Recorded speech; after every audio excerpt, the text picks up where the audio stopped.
ఇది 2004 ఆగస్టులో బాబ్లీతో పాటుగా 12 అక్రమ ప్రాజెక్టుల నిర్మాణం మహారాష్ట్ర ప్రభుత్వం చేయటం. అది మొట్టమొదటిసారి నిజామాబాద్ జిల్లా తెలుగుదేశం పార్టీ నాయకులు దీన్ని వెలుగులోకి తీసుకురావడం జరిగింది.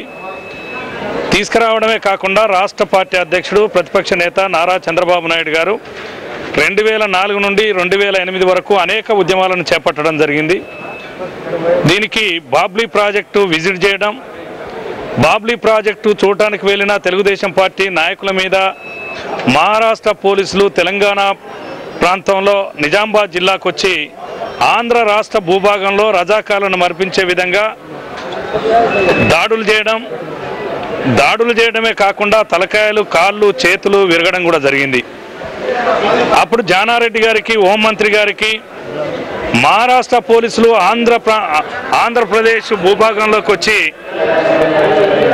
ఆంధ్ర రాష్ట్ర ప్రజల కార్యకర్తల మీద దాడులు చేయడం జరిగింది, మీరు కేసులు పెట్టాలని కూడా చెప్పడం జరిగింది.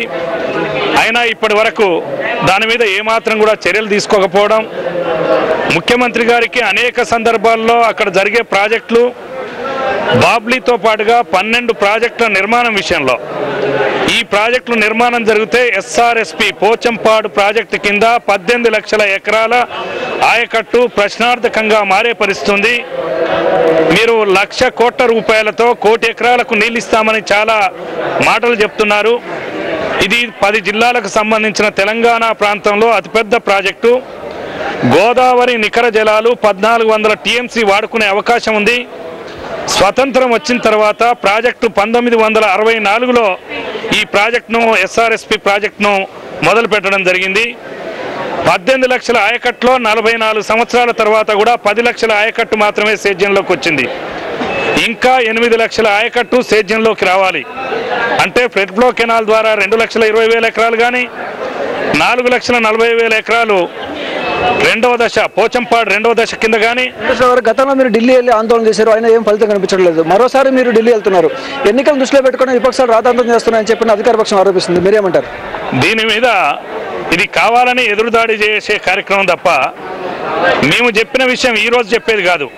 2004 నుండి ఎస్ఆర్ఎస్పి వద్ద నిరసన కార్యక్రమం కానీ, గతంలో సెంట్రల్ వాటర్ కమిషన్ దృష్టి తీసుకుపోవడం కానీ, సుప్రీంకోర్టులో కేసులో మా పార్లమెంటు సభ్యులతో మేము ఇంప్లీడ్ కావడం కానీ, దాని తర్వాత రాష్ట్రపతిని, ప్రధానమంత్రిని కూడా గతంలో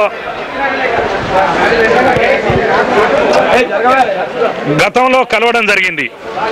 అయినా కూడా ఈ ప్రభుత్వం స్పందించలేదు. మహారాష్ట్ర ముఖ్యమంత్రి రాజశేఖర రెడ్డి గారు పనులు ఆగిపోతున్నాయని, ఆపుతున్నామని కూడా చెప్పడం జరిగింది.